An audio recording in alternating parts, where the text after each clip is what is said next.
What's going on, everybody? It's Mando Trading here on Thursday, June 15th. I'm going to do some charting, and I figured I'd bring you guys along for the ride to show you where I get my levels from, how I use them, other things that I'm looking at while I am charting. So I actually have SPY done already, but let's take a look at SPY. This is on the 30-minute time frame. I'm a big fan of the 30-minute time frame. These levels work on any time frame, but for me, I like to keep the 30 in mind while also looking at the 5-minute and under while I'm intraday trading.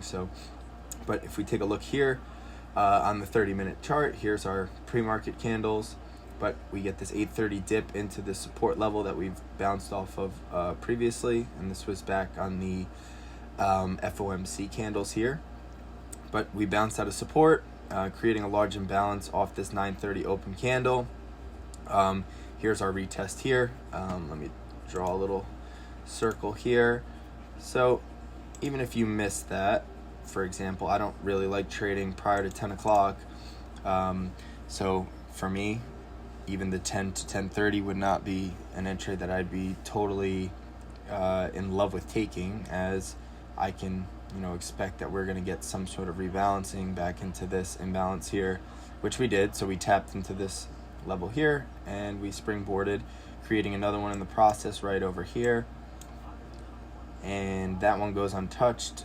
We run higher and we run into resistance here. This resistance level was from a long time ago, but I had that resistance level on the chart. You can look back at my tweets from yesterday to see that it was there. It is not bogus or BS, and that's where we reject. We do form another bullish imbalance here that we kind of chop and consolidate into to close the day. So I had SPY done, but let's take a look at Apple here.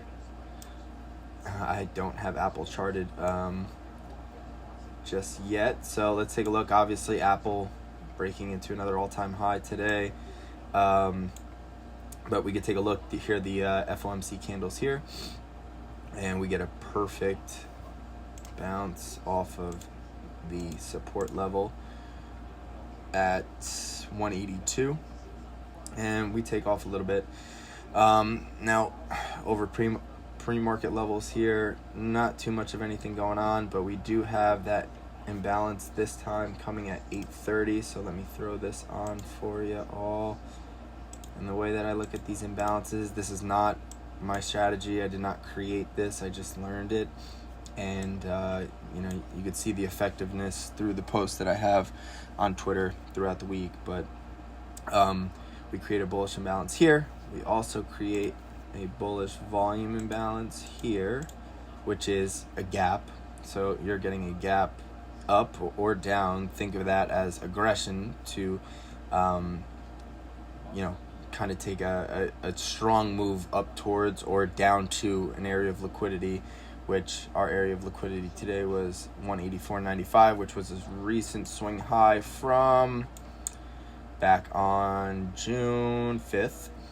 You see that swing high right there. So create an imbalance in the process there, and as you can see, above liquidity here, we start to chop out, fizzle, take our dip back into this imbalance that was formed at 930, and we take off yet again. Now here's another imbalance right there. So now, in addition to what we have in terms of imbalances, I like to mark the swing high and swing low, noting that there is liquidity at that area. So those are areas where if you get a break, most people who play the breakout trades, they usually get bagged because they're thinking that downside or upside is going to be a continuation, when in reality that often leads to the reversal and the strong move higher or lower, whichever direction you're looking. But so for now, we know we actually did hold liquidity here after coming back down to retest. The wicks are just kind of there to give you a heart attack. You just look for the bodies of the candle to see how they respect these certain levels. So I'm gonna get rid of that off my chart, and this is what we're working with for tomorrow. We have liquidity to the upside at 186.52. our downside liquidity at 184.56, and we have a support level that ranges down to 185.14.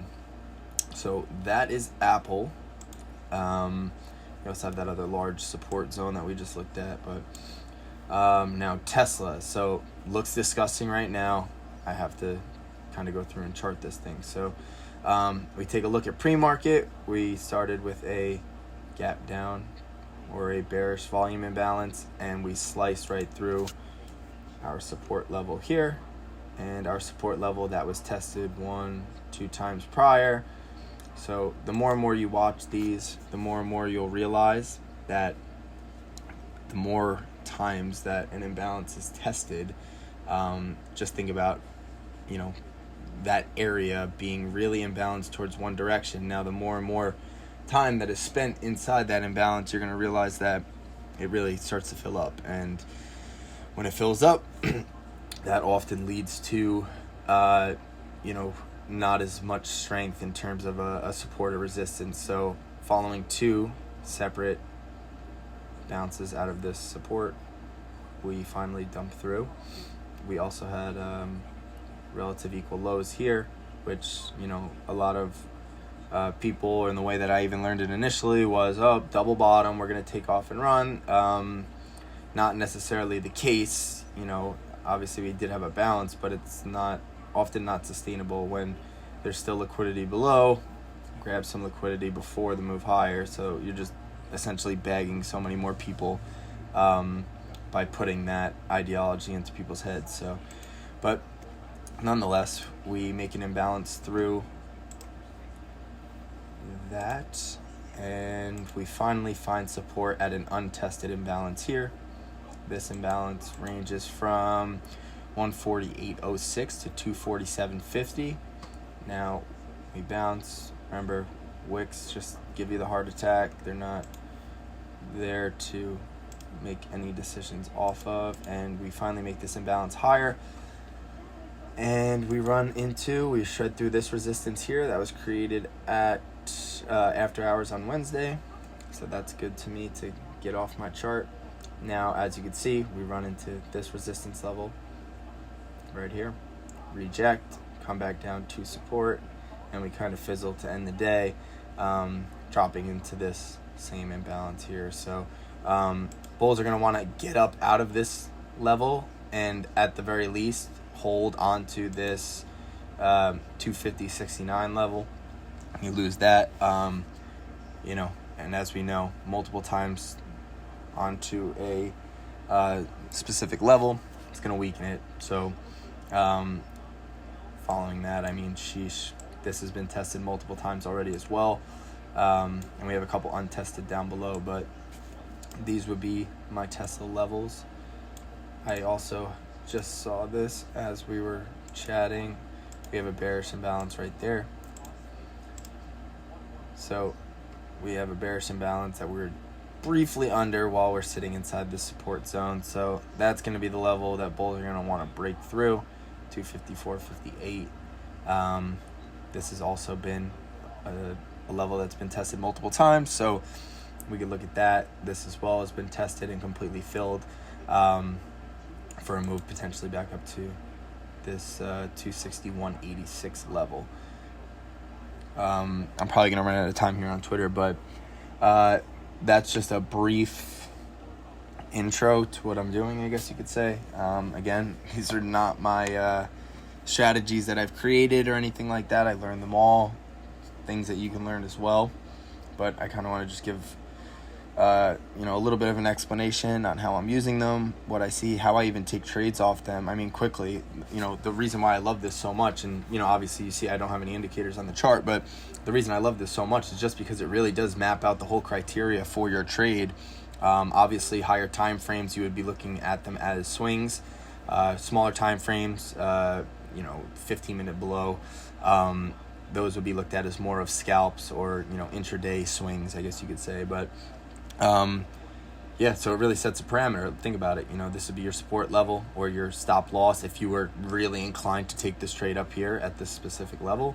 And you have your take profit zones in terms of these resistance levels on the way up. So All right, take care. Let me know if you have questions.